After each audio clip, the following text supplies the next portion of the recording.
Hakim-Hakim pasal 16. Simson di Gaza. Pada suatu kali, ketika Simson pergi ke Gaza, dilihatnya di sana seorang perempuan sundal, lalu menghampiri dia.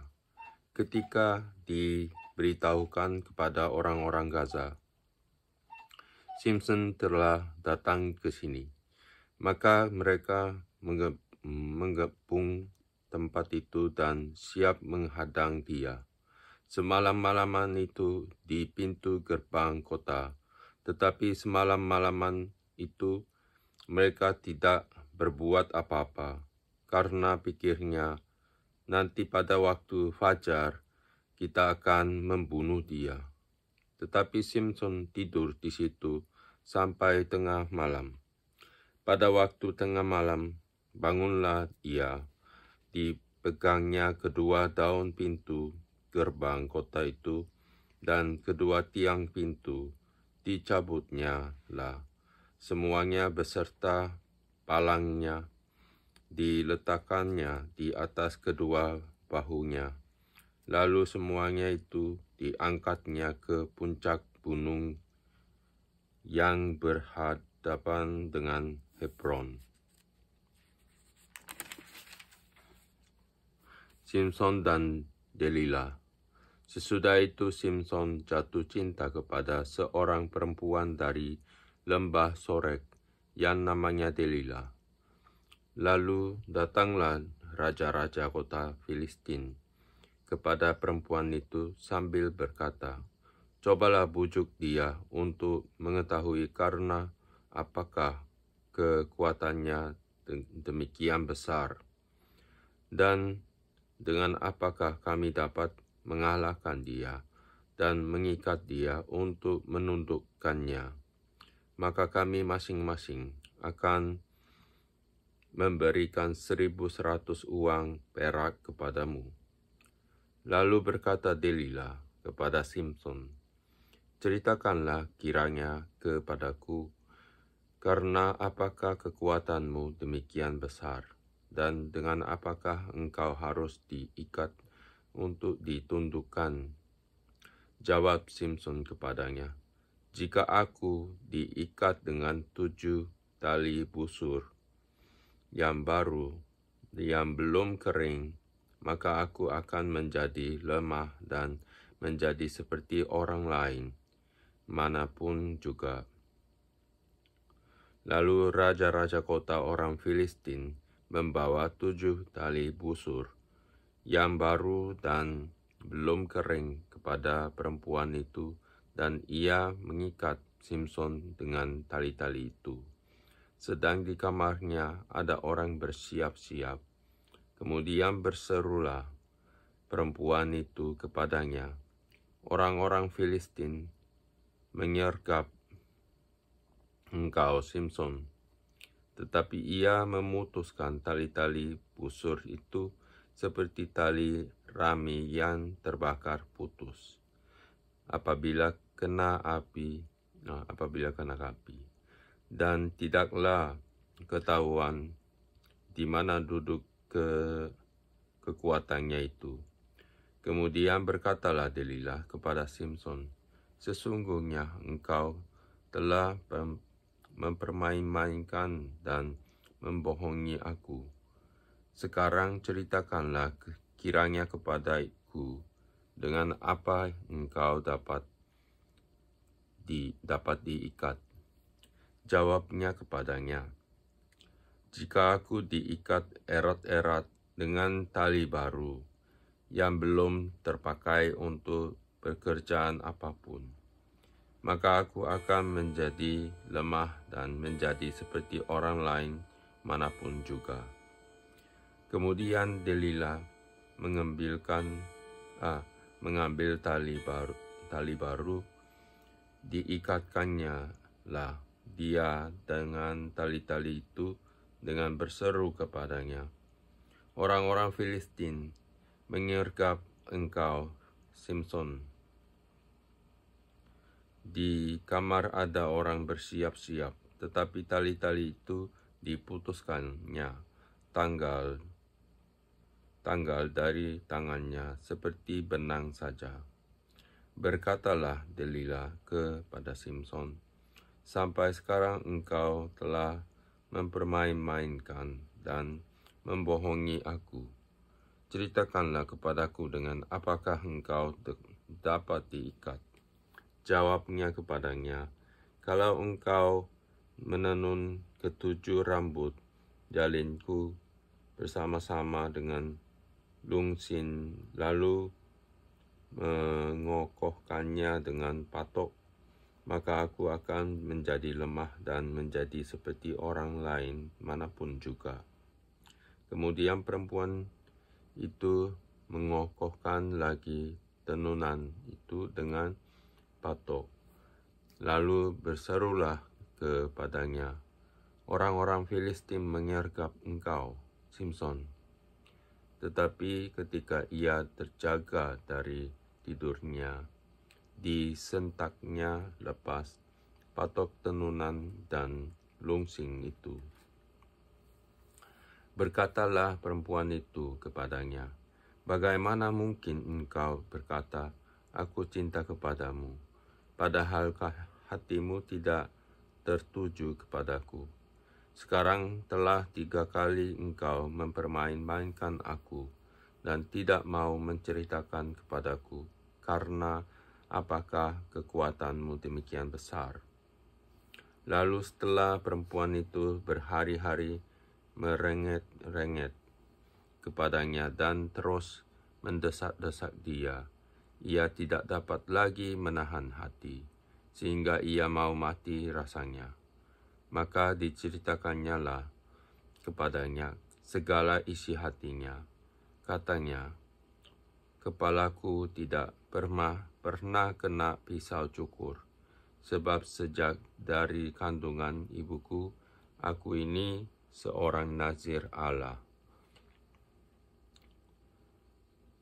Jika kepalaku dicukur, maka kekuatanku akan lenyap daripadaku, dan aku menjadi lemah dan sama seperti orang-orang lain." Ketika dilihat Delila bahwa segala isi hatinya telah diceritakannya kepadanya, disuruhnyalah memanggil raja-raja kota orang Filistin. Katanya, "Sekali ini lagi datanglah kemari, sebab ia telah menceritakan segala isi hatinya kepadaku." Lalu datanglah raja-raja kota orang Filistin itu kepadanya sambil membawa uang itu. Sesudah itu dibujuknya Simson tidur di pangkuannya. Lalu dipanggilnya seorang dan disuruhnya mencukur 7 rambut jalinnya, sehingga mulailah Simson ditundukkan oleh perempuan itu, sebab kekuatannya telah lenyap daripadanya. Lalu berserulah perempuan itu, "Orang Filistin menyergap engkau, Simson." Maka terjagalah ia dari tidurnya serta katanya, "Seperti yang sudah-sudah, aku akan bebas dan akan meronta lepas." Tetapi tidaklah diketahuinya bahwa Tuhan telah meninggalkan dia. Orang Filistin itu menangkap dia, mencungkil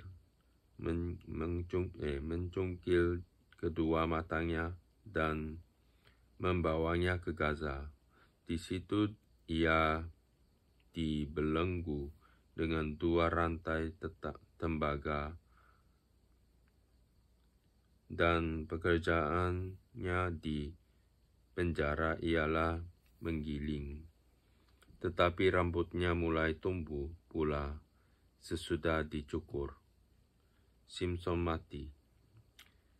Sesudah itu berkumpullah raja-raja kota orang Filistin untuk mengadakan perayaan korban sembelihan yang besar kepada Dagon, Allah mereka. Dan untuk bersukaria, kata mereka, telah diserahkan oleh Allah kita ke dalam tangan kita, Simson musuh kita. Dan ketika orang banyak melihat Simson, mereka memuji Allah mereka sambil berseru, telah diserahkan oleh Allah kita ke dalam tangan kita, musuh kita, perusak tanah kita, dan yang membunuh banyak teman kita. Ketika hati mereka riang gembira, berkatalah mereka, panggillah Simson untuk melawak bagi kita. Simson dipanggil dari penjara, lalu ia melawak di depan mereka. Kemudian mereka menyuruh dia berdiri di antara tiang-tiang. Berkatalah Simson kepada anak yang menuntun dia, lepaskan aku dan biarkanlah aku meraba-raba tiang-tiang menyangga rumah ini, supaya aku dapat bersandar padanya. Adapun gedung itu penuh dengan laki-laki dan perempuan. Segala raja kota orang Filistin ada di sana. Dan di atas sotoh ada kira-kira 3.000 orang, laki-laki dan perempuan.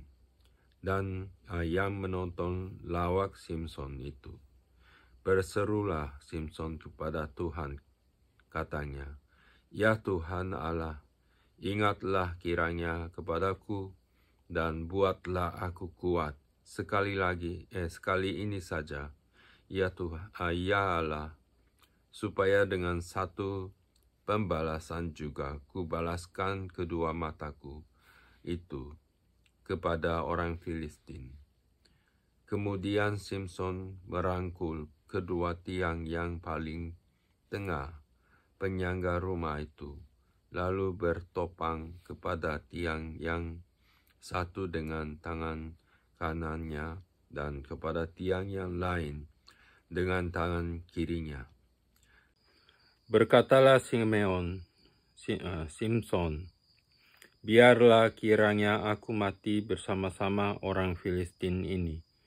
Lalu membungkuklah ia sekuat-kuatnya, maka rubuhlah rumah itu, menimpa raja-raja kota itu dan seluruh orang banyak yang ada di dalamnya.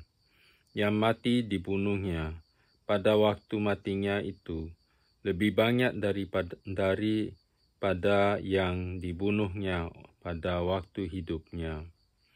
Sesudah itu datanglah ke sana saudara-saudaranya dan seluruh keluarganya. Mereka mengangkat dia dan membawanya dari sana, lalu menguburkannya di antara Zora dan Estaol di dalam kubur Manoah, ayahnya. Dia memerintah sebagai hakim atas orang Israel 20 tahun lamanya.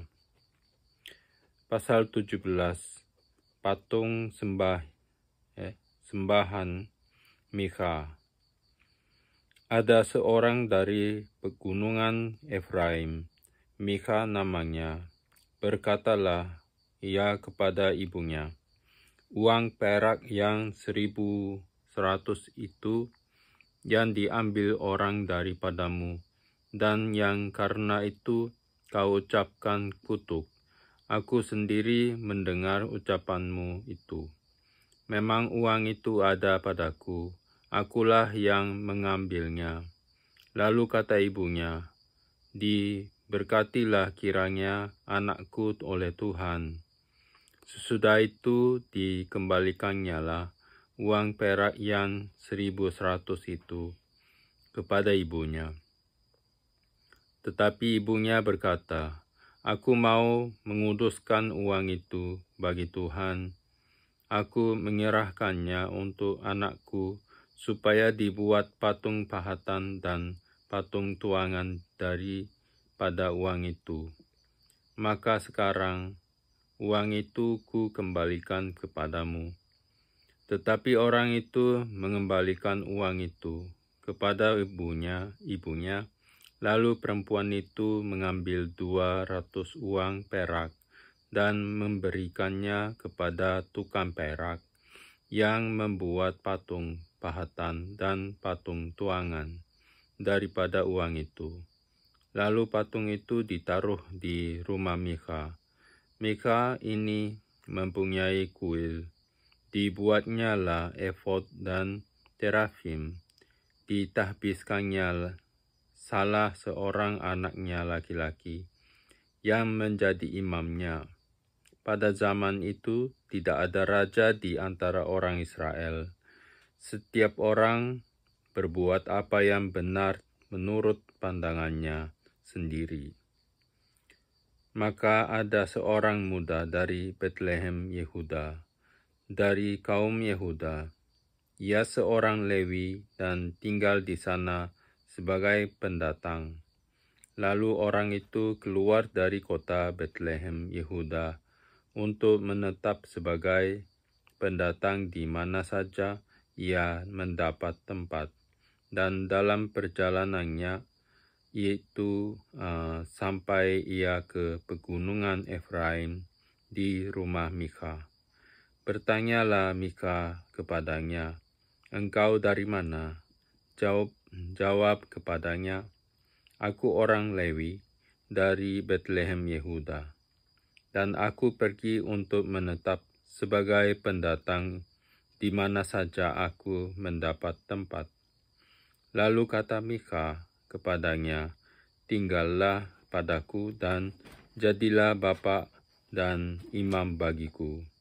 Maka setiap tahun aku akan memberikan kepadamu seluruh uang perak, sepasang pakaian, serta makananmu." Orang Lewi itu setuju untuk tinggal padanya. Maka orang muda itu menjadi seperti salah seorang anaknya sendiri. Mika mentahbiskan orang Lewi itu. Orang muda itu menjadi imamnya dan diam di rumah Mika. Lalu kata Mika, "Sekarang tahunya aku bahwa Tuhan akan berbuat baik kepadaku karena ada seorang Lewi menjadi imamku." Hakim-Hakim pasal 18. Patung sembahan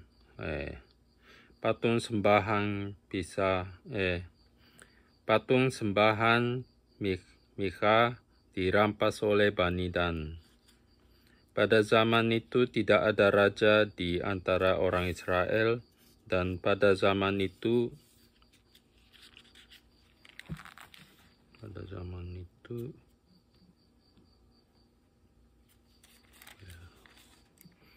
suku Dan sedang mencari milik pusaka untuk menetap.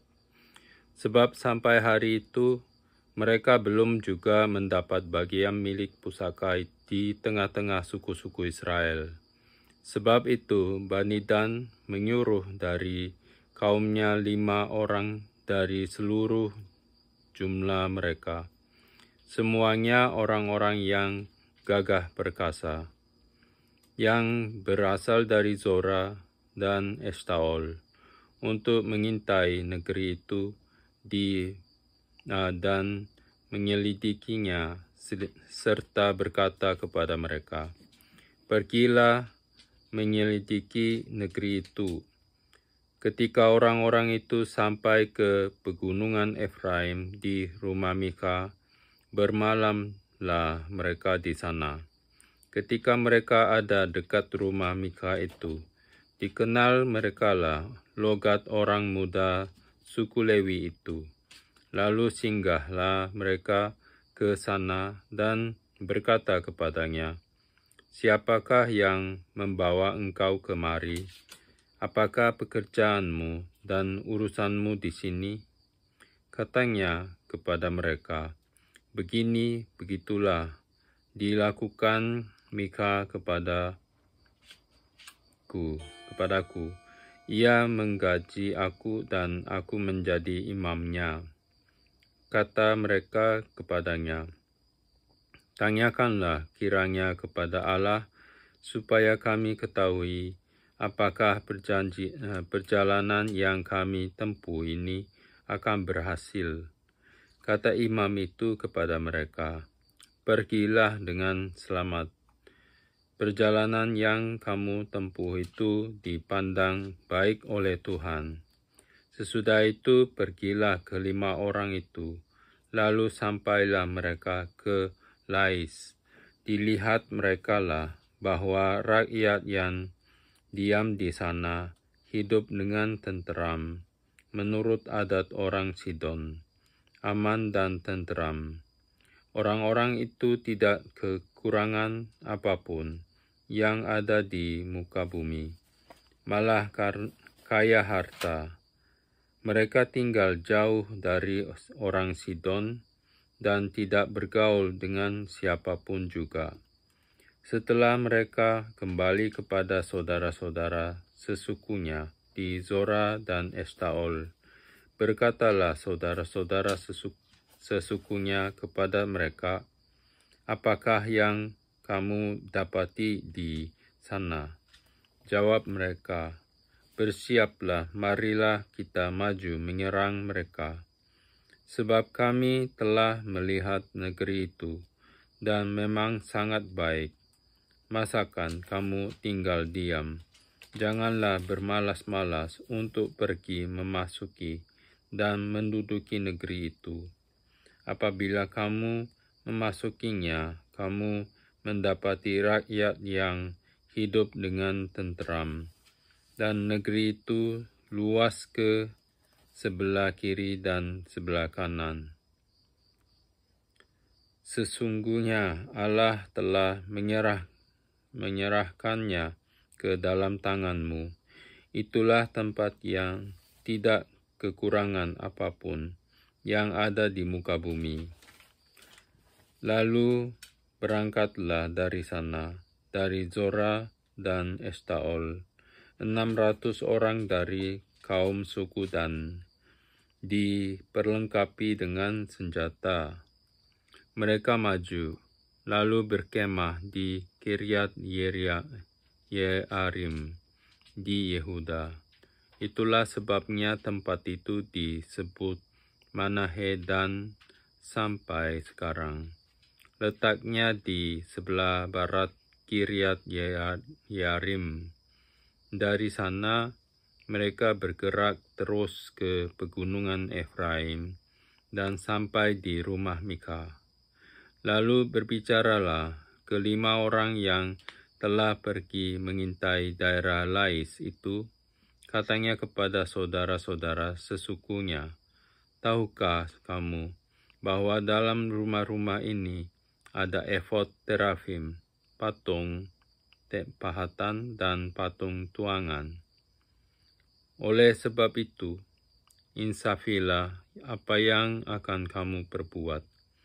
Kemudian mereka menuju ke tempat itu, lalu sampai di rumah orang muda suku Lewi itu, di rumah Mika, dan menanyakan apakah ia selamat. Sementara ke-600 orang dari Bani Dan yang diperlengkapi dengan senjata itu tinggal berdiri di pintu gerbang. Maka kelima orang yang telah pergi mengintai negeri itu berjalan terus masuk ke dalam lalu mengambil patung pahatan, efod, terafim, dan patung tuangan itu. Adapun imam itu berdiri di pintu gerbang bersama-sama dengan ke-600 orang yang diperlengkapi dengan senjata itu. Tetapi setelah yang lain-lain itu masuk ke dalam rumah Mika dan mengambil patung pahatan, efod, terafim, dan patung tuangan itu, berkatalah imam itu kepada mereka, "Berbuat apakah kamu itu?" Tetapi jawab mereka kepadanya, "Diamlah, tutup mulut, ikutlah kami dan jadilah bapa dan imam kami. Apakah yang lebih baik bagimu, menjadi imam untuk seisi rumah satu orang, atau menjadi imam untuk suatu suku dan kaum di antara orang Israel. Maka gembiralah hati imam itu, ambilnya lah efod, terafim, dan patung pahatan itu, lalu masuk ke tengah-tengah orang banyak. Kemudian berbaliklah mereka dan pergi dengan anak-anak, ternak, dan barang-barang yang berharga ditempatkan di depan mereka. Ketika mereka telah jauh dari rumah Mika, dikerahkanlah orang-orang dari rumah-rumah yang di dekat rumah Mika, dan orang-orang itu mengejar Bani Dan itu. Mereka memanggil-manggil dan Bani Dan, maka berbaliklah orang-orang itu dan berkata kepada Mika, "Mau apa engkau dengan mengerahkan orang?" Lalu jawabnya, "Allahku yang kubuat serta imam juga kamu ambil, lalu kamu pergi. Apakah lagi yang masih tinggal padaku? Bagaimana perkataanmu itu kepadaku? Mau apa engkau?" Berkatalah Bani Dan kepadanya, "Janganlah suaramu kedengaran lagi kepada kami.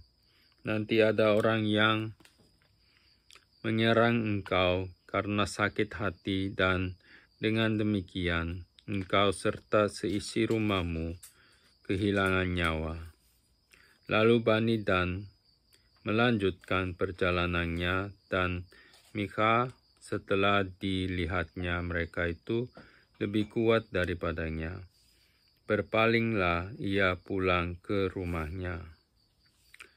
Lalu Bani Dan dengan membawa barang-barang yang dibuat Mika, juga imamnya, mendatangi Lais, yakni rakyat yang hidup dengan aman dan tentram.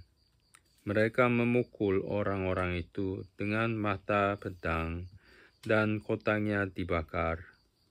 Tidak ada orang yang datang menolong, sebab kota itu jauh dari Sidon, dan orang-orang kota itu tidak bergaul dengan siapapun juga.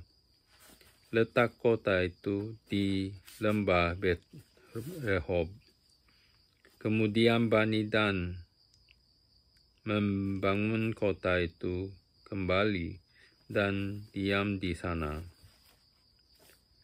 Mereka menamai kota itu Dan menurut nama bapa leluhur mereka, yakni Dan, yang lahir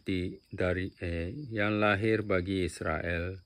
Tetapi nama kota itu dahulu adalah Lais. Bani Dan menegakkan bagi mereka sendiri patung pahatan itu, lalu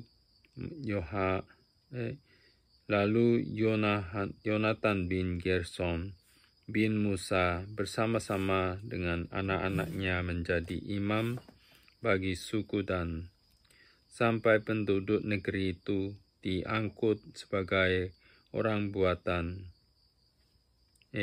buangan.